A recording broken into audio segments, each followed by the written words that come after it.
আমাদের খাদিজা এডিটিং এর সকল প্রকার পার্ট গল্প দেখতে আমাদের চ্যানেলটি সাবস্ক্রাইব করে পাশে থাকা বেল আইকনটিতে ক্লিক করে অল নোটিফিকেশন অন করে দিন।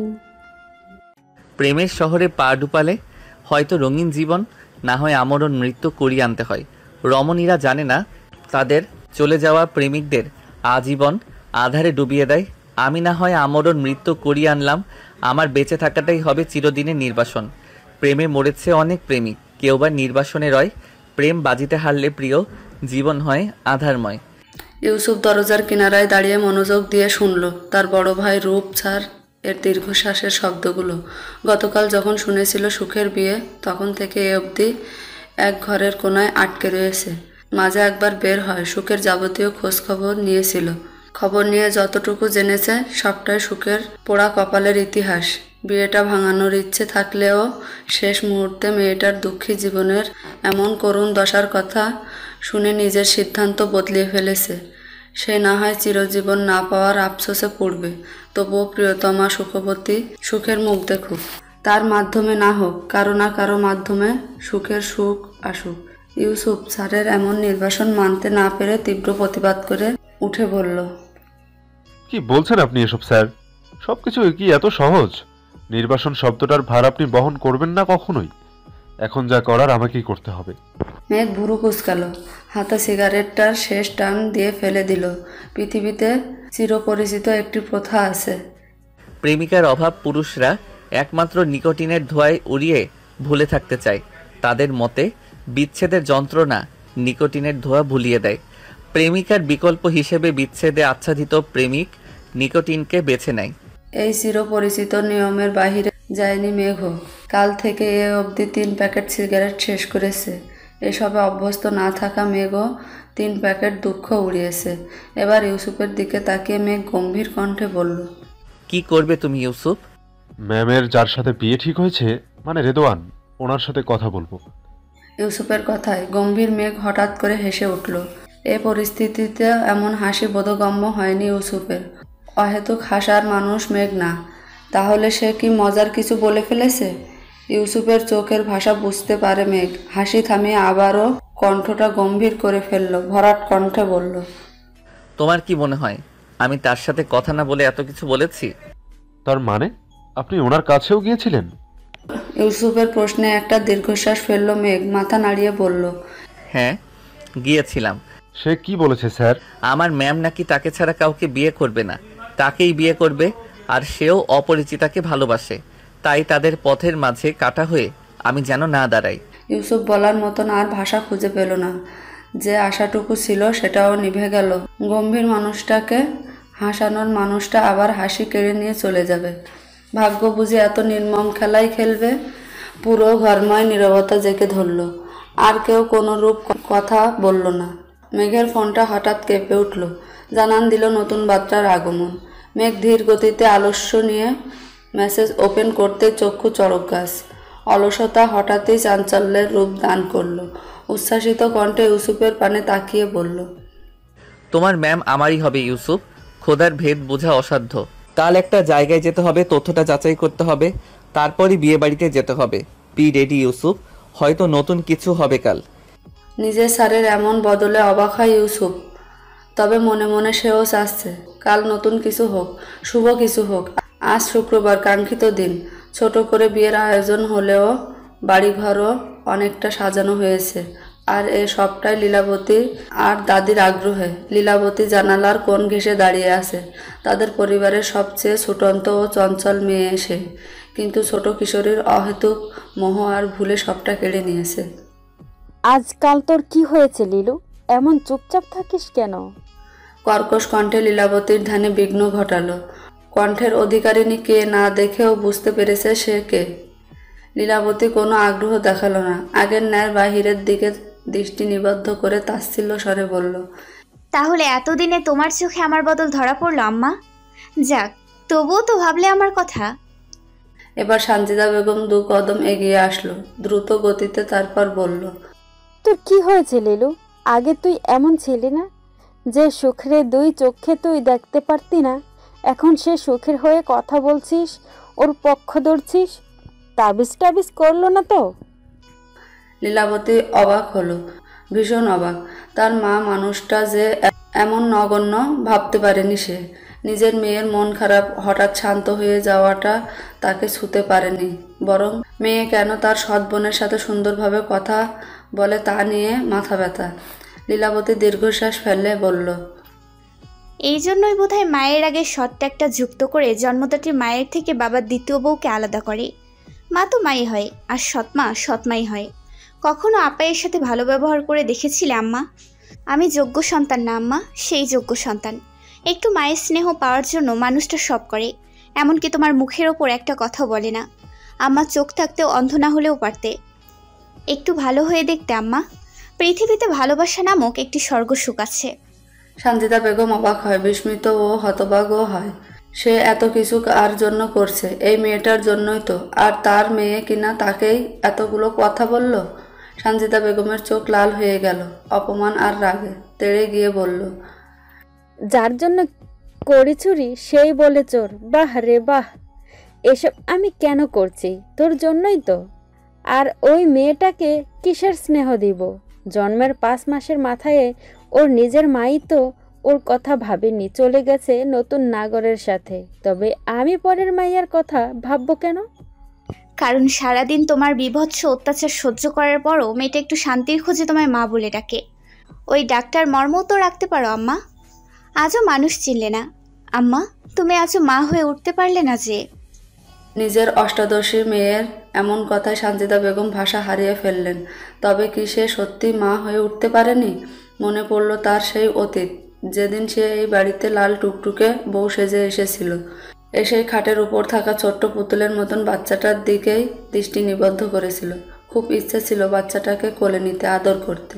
কিন্তু তার মা তাকে বলে দিয়েছিল এটা তার সৎ মেয়ে, অত আদিক্ষেতা দেখানোর কিছুই নেই। নিজের স্বামীর প্রথম ঘরের সন্তানকে সংসারে মাথা তুলে দাঁড়াতে দিতে নেই, তাহলে সংসার হাতের বাইরে চলে যাবে। তাই তো সে পুতুলের মতন মেয়েটাকে আর কোলে নিল না। আদর করার ইচ্ছেটাকে মাটি চাপা দিয়ে সৎমা হিসেবে আবির্ভূত হলেন। দোষ তো তার ছিল না, তার মাই তো সৎ মেয়ে বলে অদৃশ্য এক দেয়াল তৈরি করে দিয়েছিল। তাহলে তার মাও বুঝি মা হতে পারেনি? নিজের মেয়ের এমন কথা শোনার জন্য বুঝি সংসারের হাল তিক্ত হাতে ধরেছিল? নিজের সংসারটা তাসের ঘর বানালো শেষমেশ। সানজিদা বেগম হঠাৎ চুপ হয়ে যায়। দীর্ঘ কতগুলো বছরের হিসেব মেলাতে লাগলো। সত্যি তো, এত রুক্ষতা তাকে কি দিল? সবই তো শূন্য। আবার নতুন করে লাল শাড়ি জড়িয়েছে নিজের শরীরে সুখ। সেদিন সেজেছিল একটা বিশ্বাসঘাতকের জন্য, কিন্তু আজকের মানুষটা কি সঠিক? এসব ভাবনা সুখের মাথায় নেই। এসব ভাবনা ছাপিয়ে একটা ভাবনাই তার মাথায়, মেঘ সাহেব আসবেন তো? তার সাথে আর দেখা হবে তো? নিজের ভাবনায় অবাক হয় সুখ। মেঘ সাহেবের কথা তার মনে আসলো কেন? কে সে? সে কি নিষিদ্ধ জিনিসের প্রতি আকৃষ্ট হয়ে যাচ্ছে? সুখের ভাবনার মাঝেই হুড়মুড় করে তার ঘরে হাজির হলো অনু আর হিমা। পাত্রপক্ষ বসে আছে, একটু পর বিয়ের কাজ আরম্ভ হবে। তাই তো সুখকে নিতে এসেছে। সুখের মনে সুপ্ত কোণে সুখের অজান্তে প্রশ্ন জাগলো, বিয়েটাতে তার মন টানছে না কেন? মেঘ সাহেবের জন্য কি মনের অসুখ জাগছে? ড্রয়িং রুম জুড়ে মানুষ বসে আছে। সুখের মাথায় বড় করে একটা ঘোমটা টানা। মেঘেরা এখনো তাদের বাড়িতে আসেনি। সুখের মন বেশ হাঁসফাঁস করছে। সুখ হিমাকে সবার অগসরে ডেকে আনমনে জিজ্ঞাসা করলো, কিরে মেঘ সাহেব আসবেন না? তোর কথা শুনে তো সেদিন দাওয়াত দিলাম। হিমা ঠোঁট উল্টিয়ে বলল, কি জানি, দাঁড়া ফোন দি। ইউসুফ ভাইয়ের নাম্বারটা আমি রেখেছিলাম, কল দিচ্ছি। সুখ মাথা নাড়ালো। সেদিন মেঘেদের সাথে কথা বলার সময় মসরিনের রুমমেট কল দিয়েছিল মসরিনের খবর জানাবে বলে, কিন্তু দেখা করে বলবে বিধায় আর সুখ যেতে পারেনি। কারণ রুমমেট নাকি কোনো প্রয়োজনে তাদের গ্রামে গেছে, এসে আবার কল দিবে বলেছে। তারপর সুখ না চাইতেও মেঘকে দাওয়াত দিয়ে এসেছিল। মেঘ দাওয়াত রেখেছিল, তাহলে আসছে না কেন? মেঘ আর ইউসুফ জ্যামে আটকে আছে। খুব দ্রুতই সুখদের বাড়ি পৌঁছাতে হবে। তাদের হাতে যেই প্রমাণ আছে সেটা খুব শীঘ্রই সুখদের বাড়ি অবধি পৌঁছাতে হবে, না হয় খুব বড় ক্ষতি হয়ে যাবে। এরই মাঝে ইউসুফের ফোন বেজে উঠল। হিমা ফোন করে জানালো বিয়ের কার্যক্রম শুরু হতে যাচ্ছে। তারা কোথায় আছে সেটা জেনেই ফোন কেটে দিল। মেঘের ভয় হচ্ছে বড় ক্ষতিটা না হয়ে যায়। তাহলে সে কি করবে? বিয়ে পড়ানো শুরু হওয়ার সাথে সাথে পুরো বাড়ির কারেন্ট চলে গেল। ড্রয়িং রুম হওয়াতে বাহিরে আলো প্রবেশ করতে পারছে না। দিনের বেলাতেও কেমন আধার হয়ে গেছে। হঠাৎ সুখ অনুভব করলো তার সামনে কেউ দাঁড়িয়েছে। পুরো ড্রয়িং রুম জুড়ে কারো ভয়ঙ্কর আত্মচিৎকার ভেসে আসলো।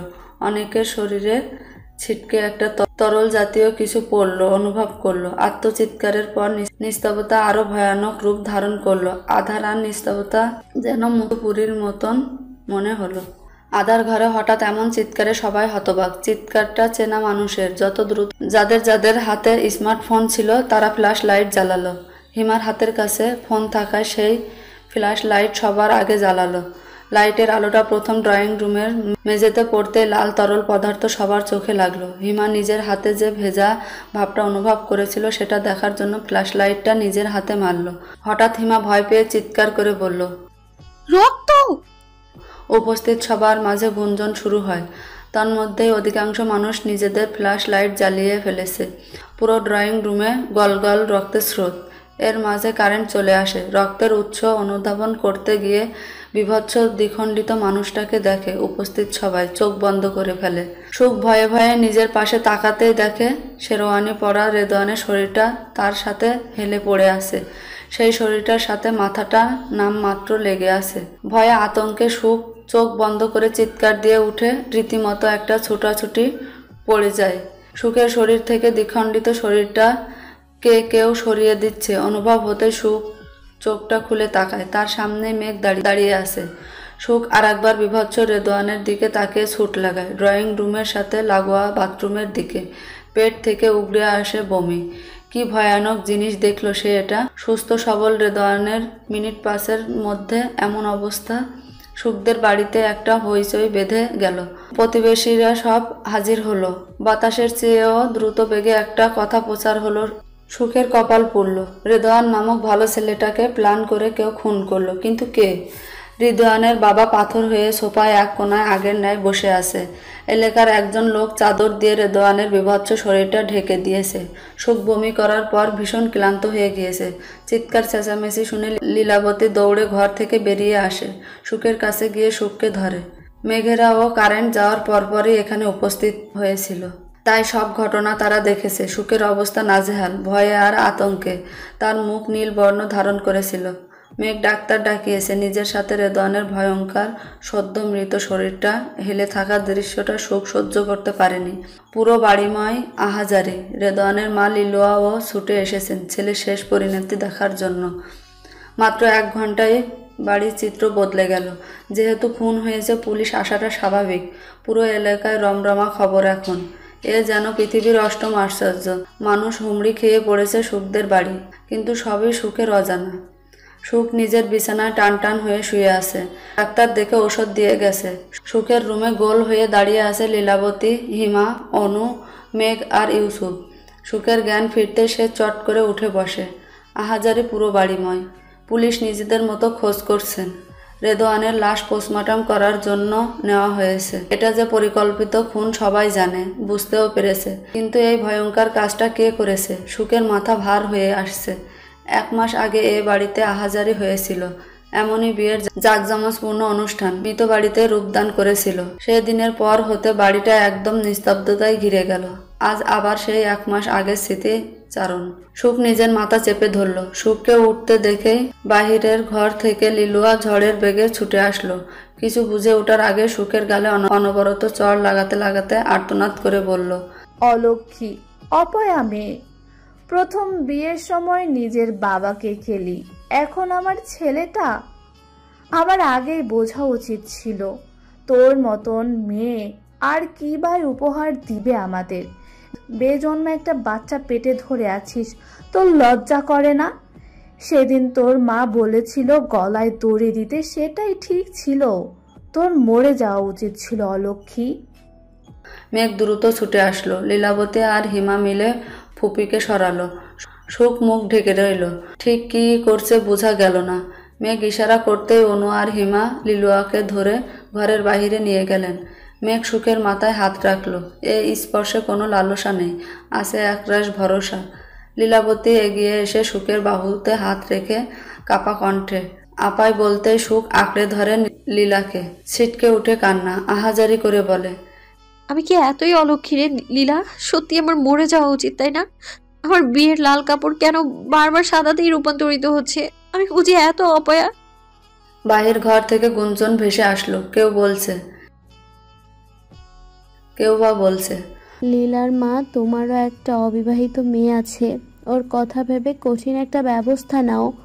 অলক্ষী অপয়া রাখার চেয়ে খালি ঘর থাকবে তাও ভালো। সুখের আচমকা কান্নাটা থেমে গেল। মেঘ ভীত দৃষ্টিতে তাকালো সুখের পানে। মেয়েটার এখন যে অবস্থা, এই মুহূর্তে এসব কথা বেশ ক্ষতিকর ওর জন্য। অন্যের বাড়ি বলে কিছু বলাও যাচ্ছে না, তাহলে আর এক কেচ্ছা রটে যাবে। কিন্তু ভাবনার বিষয় একটাই, খুনটা করলো কে? মেঘ সুখের মাথায় বারবার 2-1 হাত বুলিয়ে বিড়বিড় কণ্ঠে ভরসা দিয়ে বলল, এসব কথা আপনি গায়ে মাখাবেন না অপরিচিতা। আপনি অলক্ষী অপয়া কিছু না, আপনি শক্ত হন। লীলাবতী এবার পূর্ব দৃষ্টিতে তাকালো মেঘদের দিকে, কোমল কণ্ঠে প্রশ্ন ছুড়ল, আপনাদের ঠিক চিনলাম না, আপায়ের কি হন? বন্ধু। মেঘের ছোট্ট উত্তরে লীলাবতীর সমস্ত প্রশ্নের উত্তর মিলল। ইউসুফ এতক্ষণ চুপ ছিল, এবার ধীর পায়ে মেঘের দিকে এগিয়ে এসে বলল, স্যার, ম্যামকে জানাবেন না সেই খবরটা? ইউসুফের চেয়েও ধীর কণ্ঠে উত্তর দিল, দেখছো তো অপরিচিতার অবস্থা? এই সময়ে কোনো কিছুই সে নিতে পারবে না। আমরা সবটা পরে জানাবো। তবে ইউসুফ, খুনটা কি একবারই ভুল হয়েছে? এখন মানুষ বেঁচে থেকেই বা কি করতো স্যার? এ মরে গেছে মানে অনেক মানুষ বেঁচে গেছে। তাদের তালিকায় তোমার ম্যামও আছে, তাই না ইউসুফ?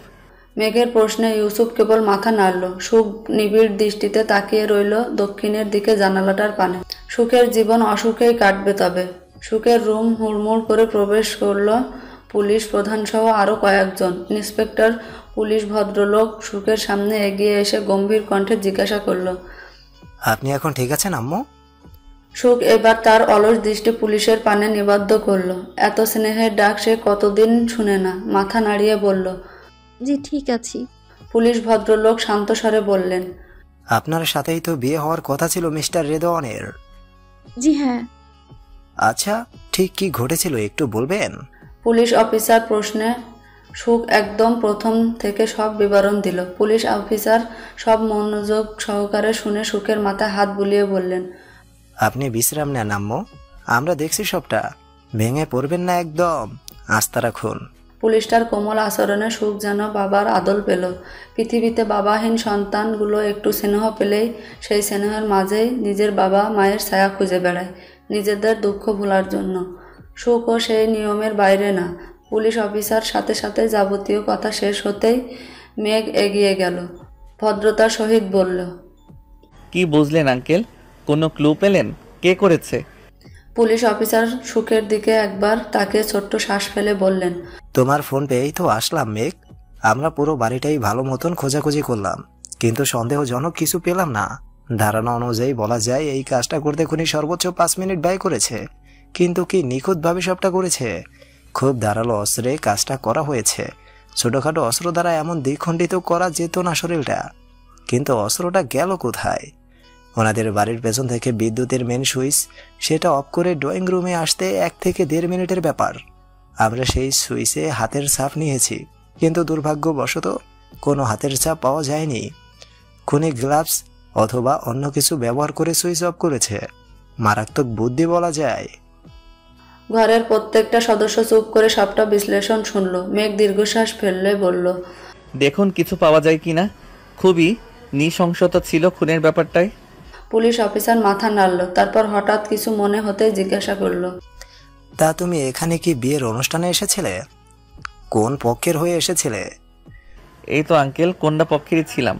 বিদ্যুৎ যাওয়ার পরপরই আমরা এসেছিলাম। পুলিশ অফিসার চোখ ছোট ছোট করে বললেন, তাহলে সন্দেহের তালিকা থেকে তুমিও বাদ যাচ্ছ না ইয়াংম্যান। মেঘ কেবল বাঁকা হেসে মাথা নাড়ল। মেঘই খুন হওয়ার পরপর পুলিশকে কল দিয়েছিল। পুলিশ অফিসার তার এক বন্ধুর বাবা। দুপুরের মতন হই হুল্লোড় এখন আর নেই। সব যে যার মতন চলে গেছে নিজেদের গন্তব্যে। ফুপি ও ফুপাও চলে গেছেন, সাথে সুখের চাচা চাচি, চাচাতো ভাই বোনও গিয়েছে। বাড়িতে কেবল রয়ে গেছে লীলা, লীলার মা, সুখ, দাদিজান। সন্ধ্যার দিকে অনুর মা অসুস্থ হয়, অনু আর হিমা চলে যায়। আর মেঘকে সুখেই চলে যেতে বলে। মেঘ জোর করলো ও সুখের কথার উপর কথা বলার ভরসা পায় না। এখন সুখের ঘরে সুখ আর লীলা বসে আছে। মাথার উপর ফ্যানটা অদ্ভুত শব্দ করে ঘুরছে।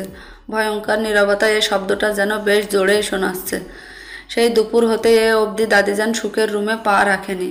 দাদিজানের কথা অবধি শোনা যায়নি। সুখের খারাপ লাগছে, ভীষণ খারাপ। তবে কি দাদিজানও মুখ ফিরিয়ে নিল? হঠাৎই নীরবতা ভেদ করে কারো পদধ্বনি শোনা গেল। সুখ আর লীলা দুজনেই দরজার দিকে তাকাতে দেখল লীলার মা সানজিদা বেগম তাদের রুমে উপস্থিত, সাথে দাদিজানও। দাদিজানের মুখমণ্ডল কেমন নিষ্প্রাণতা। সুখ কেবল তাকিয়ে রইল দাদিজানের পানে, একটু স্নেহের আশায় হয়তো। সানজিদা বেগম সুখের কাছে এগিয়ে এলো। আজকে তার কণ্ঠে রুক্ষতা নেই, তবে আছে গম্ভীর্যতা। বেশ গম্ভীর কণ্ঠে বলল, আমি নাকি মা হয়ে উঠতে পারিনি সুখ? হঠাৎ সানজিদা বেগমের এহেন প্রশ্নে উপস্থিত তিনজনই অবাক হলো। কি জবাব দিবে ভেবে না পেয়ে সুখ ড্যাপ ড্যাপ করে তাকিয়ে রইল। সানজিদা বেগম একই সুরে আবার বললেন, কি হলো বল, আমি কি সত্যি মা হয়ে উঠতে পারিনি? সুখ ডানে বামে মাথা নাড়িয়ে বলল, আপনাকে কে বলেছে এসব আম্মা? আপনি তো পৃথিবীর সবচেয়ে ভালো মা। সানজিদা বেগম তাচ্ছিল্য হাসল। চোখের কোনায় অশ্রু ঝিলিক দিয়ে উঠল বোধহয়। হাসি বজায় রেখেই বলল, আমি সবচেয়ে ভালো মা। কই তোর দিকে তো কখনো ফিরে তাকাইনি। আপনি তো লীলাবতীকে ভালোবাসেন, আর সবটাই লীলাবতীর ভালোর জন্য। মায়েরা মাঝে মাঝে স্বার্থপর হয় নিজের সন্তানের জন্য, সেক্ষেত্রে আপনিও হয়েছেন। আপনি তো খারাপ মা না, তবে হ্যাঁ, মা হিসেবে আপনি ভালো হলেও মানুষ হিসেবে আপনি কেমন সেটা বলার অপেক্ষা থাকে না। সুখের এখনো কথায় সানজিদা বেগম কেমন প্রতিক্রিয়া করবে ভেবে উঠতে পারে না। খানিকটা সময় চুপ থেকে তার বা হাতে থাকা কাপড়ের ব্যাগটা সুখের দিকে এগিয়ে দিয়ে বলল, আজ আমি খারাপ মানুষ না। তোর কথা অনুযায়ী একজন ভালো স্বার্থপর মা হয়ে তোর কাছে ভিক্ষা চাইতে আসলাম। এই মুহূর্তে তুই এই বাড়ি ছেড়ে সব অধিকার ছেড়ে চলে যাবি। আমার অপরাধ? সুখের প্রশ্নে সানজিদা বেগম চোখের কোণের জলটা মুছে ব্যাগটা সুখের হাতে ধরিয়ে দিয়ে বলল, তোর এ পৃথিবীতে আসাটাই তোর সবচেয়ে বড় অপরাধ। আর দ্বিতীয় অপরাধ তোর ভালো মানুষই। এ বাড়ি থেকে চলে যা। তোর শরীরে বেজন্মা বাচ্চা গর্ভে ধরার যে কলঙ্ক লেগেছে সেটা তোর শরীরেই রাখ। আমার মেয়েটাকে আমার বুকে দিয়ে আমি পৃথিবীর বুক থেকে আগলে রাখবো। তুই এই বাড়ি এ এলাকায় থাকলে সবাই ধীরে ধীরে সব জেনে যাবে।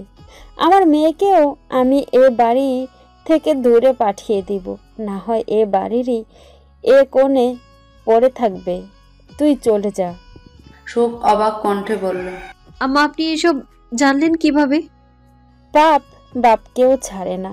তোর উপর অবিচার করেছি, তাই এই পাপের বোঝা আমার উপর পড়েছে। কাল লীলই বলেছে সবটা আমাকে। এই ধাক্কা আমার সহ্য করতে একটা দিন লেগেছে। তুই চলে যা, মায়ের শেষ আবদারটা রাখ। সানজিদা বেগমের কথার পরিপ্রেক্ষিতে কি বলা উচিত সুখের জানা নেই। কেবল ব্যাগটা হাতে নিয়ে উঠে দাঁড়ালো। লীলাবতী বাধা দিতে গেল, সুখ থামিয়ে দিল। ধীরে ধীরে সিঁড়ি বেয়ে নিচে নেমে গেট পার হয়ে আধারময় রাস্তায় নেমে এলো। তার পিছে পিছে আসলো বিধবা বৃদ্ধা মনোয়ারা। সুখ রাস্তায় পা রেখে পিছে তাকালো। বৃদ্ধ মনোয়ারা বেগম অশ্রু ভেজা চোখে তাকিয়ে কাপা কণ্ঠে বলল, পুরা কপাল নিয়ে পৃথিবীতে আইছিলা, এবার লইরা যাও। যত দ্রুত পারবা আমারে এই পাপের মহল থেকে নিয়া যাইবা। মনে রাখবা, এই দ্বারের খিল খুইলা এক অভাগিনী বুড়ি দাঁড়াইয়া আছে তোমার ফেরার অপেক্ষায়। জীবনযুদ্ধে জয়ী হইয়া ফিরো। সুখ টলমল চোখে দাদিজান আর শখের বাড়িটা পিছে ফেলে ধীর গতিতে হেঁটে যাচ্ছে। উপরওয়ালা একটা বাড়ি ছাড়া করেছে তাকে, কিন্তু মানুষ তো জানে না এবার পুরো পৃথিবীটাই সুখের। একা বৃদ্ধা টলমলে চোখে দরজা ধরে আধারে দাঁড়িয়ে রইল। একা যুবতী হেঁটে যাচ্ছে গন্তব্যহীন পথে। এই কোটি কোটি মানুষের পৃথিবীতে এই দুজন নারী বড্ড একা, একদম কুল কিনারাবিহীন। এক নারীর শেষ সম্বল দাদিজানকে হারিয়ে নতুন গন্তব্যের খোঁজে যাচ্ছে, আর এক নারী গন্তব্যহীন নারীর পথ চেয়ে দাঁড়িয়ে আছে দরজা ধরে। মাঝে মাঝে পৃথিবীতে মানুষগুলো এত অসহায় হয়ে যায়। বৃদ্ধা আর তরুণীর মাঝে আজ তফাৎ নেই। পুরো পৃথিবীতে তারা বড্ড একা, ভীষণ একা। তাদের সঙ্গী হয়ে আদৌ আসবে কেউ? ভালো হওয়ায় শাস্তি হিসেবে কি গন্তব্যহীন হলো সুখের ভবিষ্যৎ? একা মানুষ চলে পথে প্রান্তরে, ভেঙে নিয়মের বাঁধ। এই পৃথিবীতে ভালো হওয়াটা বুঝি বড্ড অপরাধ। দীর্ঘ 6 ঘন্টা যাবৎ সুখকে পাগলের মতো খুঁজছে মেঘ। সকাল হতেই সে চলে এসেছিল সুখের বাড়ি, কিন্তু সেখানে এসে শুনতে পায় চাঞ্চল্যকর খবর। সুখ গত রাতে বাড়ি ছেড়ে বের হয়ে গেছে বললে ভুল হবে, বের করা হয়েছে। মেঘের রাগ যেন আকাশ ছুঁয়েছিল, ইচ্ছে করছিল সবাইকে গলা টিপে মেরে ফেলতে। তারপর সেখান থেকে বের হয়ে অনুর বাড়ি আর হিমার বাড়িও খোঁজ করেছে। এত বড় শহর কোথায় খুঁজবে অপরিচিতাকে? তবে কি অপরিচিতা হয়েই থেকে যাবে? উপায়ন্তর না পেয়ে মেঘ কল লাগায় ইউসুফকে। অপর পাশ থেকে ফোন রিসিভ হতে মেঘ ব্যতিব্যস্ত স্বরে বলল, ইউসুফ, তোমার ম্যামকে খুঁজে পাচ্ছি না। তাকে কাল রাতে ঘর থেকে বের করা হয়েছে। কি করব ইউসুফ? আমার মাথা যে কাজ করছে না। স্যার, এখন আপনি কোথায় আছেন? এই তো ইউসুফ, বাস স্ট্যান্ডের কাছে। খোঁজ করে দেখতে হবে কেউ কিছু বলতে পারে কিনা। ইউসুফ ছোট্ট শ্বাস ফেলল। প্রণয় বুঝে এমন হয়? একজন গম্ভীর মানুষকে কেমন মাতোয়ারা করে দিয়েছে। প্রেম নামক বস্তুটা মরুভূমিতেও জল বের করতে পারে বোধহয়। মাঝে মাঝে মনে হয় যে মানুষ একবার জীবনে প্রণয়ে জড়ায়নি, সে সমস্ত জীবনটাই মধুবিহীন কাটিয়েছে। প্রেম এমন একটা জিনিস যার প্রাপ্তিতে মিলবে অমৃত আর বিচ্ছেদে মিলবে গরল। তবুও একবার স্বাদ গ্রহণ করা উচিত। হয় অমৃত, না হয় গরল, কিছু তো মিলবে। ইউসুফকে চুপ থাকতে দেখে মেঘ অধৈর্য হয়ে বলল, ইউসুফ, কিছু বলবে না, আমি ফোনটা রাখবো। ইউসুফ থতমত খেয়ে বলল, না স্যার, কাটবেন না। আপনি তো বাস স্ট্যান্ডে আছেন। গাড়িটা ঘুরিয়ে আরেকটু এগিয়ে আমার বাড়ির সামনে চলে আসুন। আমি সহ ম্যামকে খুঁজবো। আর এই সময় আপনার ড্রাইভিং করাও ঠিক না। ইউসুফের যুক্তিটা অর্থবহ মনে হলো মেঘের। সে আচ্ছা বলে ফোনটা কেটে গাড়িটা আরেকটু সামনে নিয়ে ইউসুফদের বাড়ির সামনে দাঁড়ালো। মেঘ গাড়ি থামাতেই দেখে ইউসুফ বেশ সুন্দরভাবে দাঁড়িয়ে আছে। মেঘ ভুরু কুঁচকে বলল, উঠো গাড়িতে। ইউসুফ এগিয়ে আসলো। মেঘের পাশে দরজাটা খুলে দিয়ে ধীর কণ্ঠে বলল, আমরা ম্যামকে খুঁজতে ঠিকই যাব স্যার, তবে তার আগে আম্মু আপনাকে দেখা করতে বলেছে, চলুন। মেঘ বিরক্তিতে নাক মুখ কুঁচকে বলল, তুমি আন্টিকে কেন বললে আমার আসার কথাটা? জানোই তো এখন আমার স্বস্তি মিলবে না যতক্ষণ অবধি অপরিচিতার দেখা না পাই। জি স্যার, জানি, তবুও আম্মু বলেছে একটু রাখুন। মেঘ আর কথা বলল না। গাড়ি থেকে নেমেই গটগট পায়ে হাঁটা ধরল। তার পিছু পিছু ভিতরে গেল ইউসুফও। ফ্ল্যাটের দরজাটায় কলিং বেল বাজাতে ইউসুফের বোন দরজাটা দ্রুত খুলে দেয়। মেঘ ভিতরে ঢুকে আন্তরিকতার সাথে ইউসুফের আম্মু আমেনা রহমানের পানে তাকিয়ে মিষ্টি কণ্ঠে বলল, আন্টি কেমন আছেন? মহিলা ও মিষ্টি হাসি উপহার দিয়ে বলল, ভালো বাবা, তুমি কেমন আছো? মেঘ ভালো আছি উচ্চারণ করার আগেই সোফায় বসে থাকা ব্যক্তিটাকে দেখে চক্ষু চড়ক গাছ। মুখের কথা মুখের ভিতরেই রয়ে গেল। বরং সে কথার বদলে বিস্ময়কর কণ্ঠে বলল, অপরিচিতা আপনি? মেঘ দ্রুত এগিয়ে গেল সুখের কাছে। সুখ সোফাতে তখনও ঠায় বসে রইল। মেঘ এগিয়ে গিয়ে আবারও একই প্রশ্ন ছুড়ে মারল। এবার পিছন থেকে ইউসুফ জবাব দিল, আমি ম্যামকে কাল রাতে এখানে এনেছিলাম। আপনাকে তো আর শ্বাসকষ্ট নামক রোগে ডুবাতে পারি না। থামতে ড্রয়িং রুমে হাসির জোয়ার বসে গেল। মেঘও হেসে দিল। মেঘের নিজেকে অতি সুখে পাগল মনে হলো। কি যেন হারিয়ে গেছে, অনুভূতিটা হঠাৎ করেই চলে গেল। সে অপরিচিতার পাশে গিয়ে বসলো। ইউসুফ মেঘের সামনে এসে দাঁড়ালো। সুখ এবার মুখ খুলল, ধীর কণ্ঠে বলল, ভাইয়া বসুন। ইউসুফ হাসি দিয়ে মাথা নেড়ে না ইশারা করলো। মেঘ গলা পরিষ্কার করে ইউসুফকে চোখের ইশারায় বসতে বলল।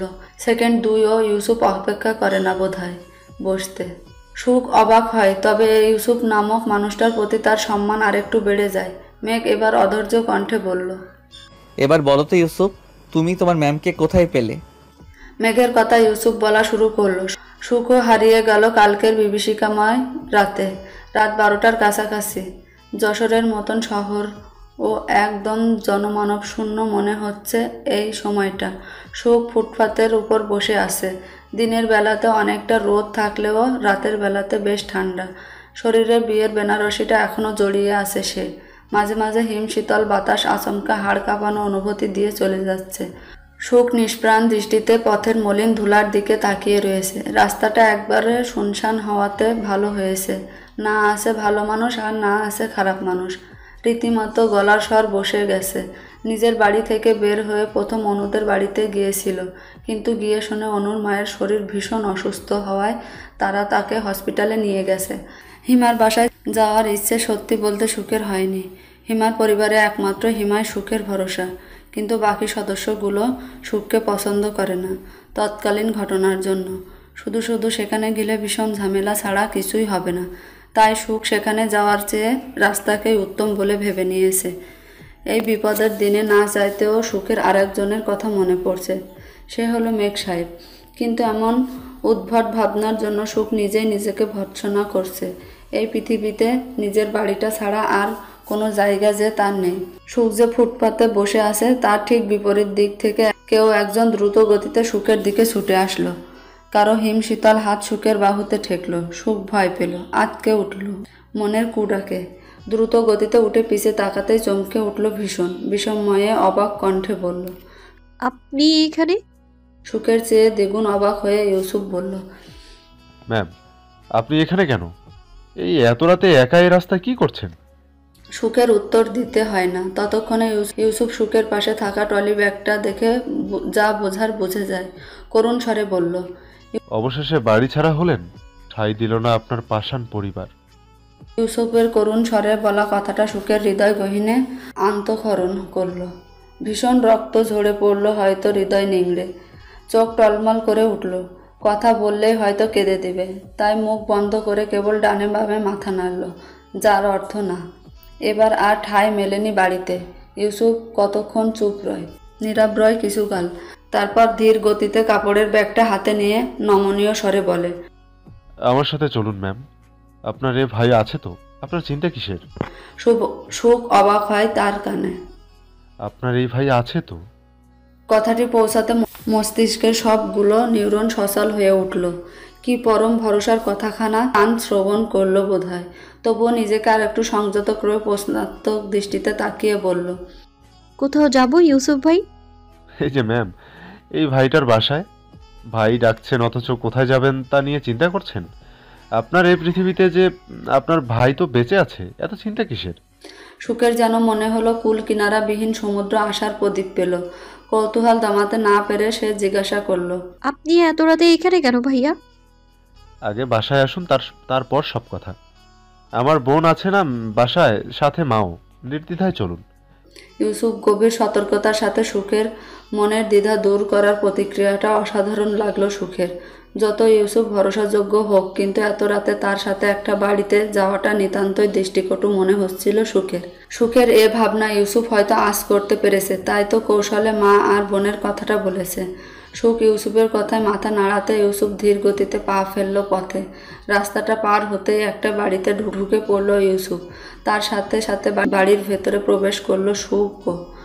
8 তলা বিল্ডিং, আলিশান না হলো বেশ সচ্ছলভাবে থাকার মতন। ইউসুফ সিঁড়ি ভেঙে 3 তলা উঠে বাঁ পাশের ফ্ল্যাটটায় চলে গেল। দরজা খোলাই ছিল। রুমে প্রবেশ করতে পুরো ড্রয়িং রুম জুড়ে অন্ধকার। ইউসুফ দ্রুত গতিতে হাতের ব্যাগটা টেবিলের উপর রেখে ড্রয়িং রুমের লাইটটা জ্বালায়। ফিল্টার থেকে 1 গ্লাস পানি নিয়ে সুখের দিকে এগিয়ে দেয় এবং আশ্বস্ত কণ্ঠে বলে, ম্যাম আপনি পানিটুকু সোফায় বসে খান, আমি আম্মুকে ডাক দিচ্ছি। অতঃপর ইউসুফ তার মা বোনকে ডেকে আনলো। বেশ আদর যত্ন করে রাতটা অতিবাহিত করলো। সমস্ত কথা শোনার পর মেঘ কতক্ষণ চুপ করে রয়, তারপর ধীর কণ্ঠে সুখের দিকে তাকিয়ে বলল, অপরিচিতা, আপনি আমার সাথে আমার বাসায় চলুন, আপনার থাকার জায়গার অভাব পড়বে না। সুখ তীক্ষ্ণ কণ্ঠে বলল, শেষমেশ লোকে আশ্রিতা বলুক সেটাই চাচ্ছেন? এই কলঙ্ক যেন লেপিত হয়। সুখের এখনো প্রশ্নে ভড়কে যায় মেঘ। তারপর মনের গহীন কোণে খারাপ লাগাটা তড়তড় করে বেড়ে যায়। এই মেয়ে ভালো কথার মানুষ না। হঠাৎই শান্ত মেঘ অশান্ত হয়ে উঠে দাঁড়ায়। রাগী কণ্ঠে ইউসুফকে বলে, ইউসুফ, তোমার ম্যামদের বাড়ি যাবে এখন, আর ওনার দাদিকে নিয়ে আসবে। গো ফাস্ট। স্যারের হঠাৎ বদলে থতমত খায় ইউসুফ। সেও দ্রুত উঠে দাঁড়ায়। সুখ মেঘের আচরণ বুঝতে না পেরে অবাক কণ্ঠে পড়ল, দাদিকে দিয়ে কি হবে? আগে আমার জায়গা ঠিক করি। মেঘ সুখের দিকে তাকায়। ইউসুফকে শক্ত কণ্ঠে বলল, এখনো এখানে দাঁড়িয়ে আছো কেন ইউসুফ? যা বলেছি তা ফাস্ট করো, আর শুনো সাথে কাজই নিয়ে আসবে। ইউসুফ আর সুখ উভয়ের বিস্ময়ের কণ্ঠে প্রশ্ন ছড়ল, কাজী? মেঘ দাঁত কিড়মিড় করে বলল, হ্যাঁ কাজী। আশ্রিতা না বউয়ের পরিচয় অপরিচিতা আমার বাড়িতে উঠবে, এটাই লাস্ট কথা। সময়টা ঠিক গ্রীষ্মের ক্লান্ত বিকেল, চারদিকে আধার করে ঝড় উঠেছে। কৃষ্ণচূড়ার তৃষ্ণাতুর দেহ ভিজিয়ে দিচ্ছে বৃষ্টির কণাগুলো। ইউসুফদের পুরো ড্রয়িং রুম জুড়ে ছড়িয়ে ছিটিয়ে আছে মানুষজন। ইউসুফ, তার মা, বোন, দাদিজান সবাই বসে আড্ডা দিচ্ছে। এই তো ঘণ্টাখানেক আগে সুখের দারুণ অনিচ্ছায় হয়ে গেল তার বিয়েটা। সত্যিই কি দারুণ অনিচ্ছা ছিল। মনের কোণে বুঝি একটুও ইচ্ছা ছিল না? ছিল বোধহয়, কিন্তু রমণী সেটা স্বীকার করবে না। বরাবরই বিয়ের লাল বেনারসি যখন সাদা কাপড়ে রূপান্তরিত হচ্ছিল, তখন কোন রমণী বা বিয়ে করার ইচ্ছে জাগ্রত থাকে? তারও ছিল না ইচ্ছে। আবার হয়তো জীবন সঙ্গীটা মেঘ সাহেব ছিল বিধায় তুমুল বাধাও প্রদান করেনি। তখন যখন মেঘ রাগান্বিত স্বরে বলল কাজে আনার কথা, তখন প্রতিবাদ করে ওঠে সুখ। সুখের অমতে ইউসুফ দাদিজানকে আনতে চলে যায়। দাদিজানও এক কাপড়ে চলে আসে সেখানে, একটু ভালো থাকার আশায়। বৃদ্ধ মানুষটাও হয়তো ছটফট করছিল। সানজিদা বেগম তখন বাড়ি ছিল না, লীলাবতীও ছিল নিদ্রায়। খালি বাড়িটা খুলে রেখে চলে এসেছে সে, পিছে ফিরে তাকায়নি। সে একটা অপরিচিত ছেলের আশ্রয়কে নিরাপদ মনে করেছে নিজের বাড়ি থেকেও। সুখ দাঁড়িয়ে আছে নিজের জন্য বরাদ্দ করা রুমটায়। মেঘ বাহিরে গিয়েছিল কোনো একটা কাজে। ড্রয়িং রুম থেকে কথার শব্দ আসছে, বেশ আলোচনা বলা চলে। দাদিজানের পরিষ্কার কণ্ঠ ভেসে আসছে। সে ইউসুফকে জিজ্ঞাসা করছে, তুমি আমাগো সুখবতীরে কেমনে পাইলা? আসলে দাদি, আমার ঘুম আসছিল না। পানি খাওয়ার জন্য রান্নাঘরে আসতেই জানালার দিকে চোখ যায়। বাইরে রাস্তায় তাকিয়ে দেখি একটা লাল বেনারসি পরা মেয়ে বসে আছে ফুটপাতে। জানালা দিয়ে কেবল পেছনটুকু দেখা যায়। 1 মিনিট, 2 মিনিট, 3 মিনিট এমন করে আমি ঠাই 10 মিনিট দাঁড়িয়ে রইলাম। কোনো মেয়েটার কোনো নড়াচড়া দেখলাম না। অবশেষে খোঁজ নিতে নিচে গিয়ে দেখি আমাদের ম্যাডাম। জানো, মাইয়াটা যখন বাইর হইয়া গেল তখন কলিজাটা আমার একটু হইয়া গেছিল। কাইল চাইলে আমি ঝগড়া ঝামেলা কইরা ওরে হেই বাড়িতে রাখতে পারতাম, কিন্তু সত্যি কইতে আমার আর ইচ্ছা জাগে নাই ওরে হেই বাড়ি রাখতে। তাই নিজের কঠিন কইরা এত রাখতে বাড়ির বাইরে পাঠাইলাম। যদি বাইসা থাহে তাইলে শক্ত হইব, আর নাইলে মরুক। পুরা কপাল নিয়া বাইসা থাকার চাইয়া মরা ভালো।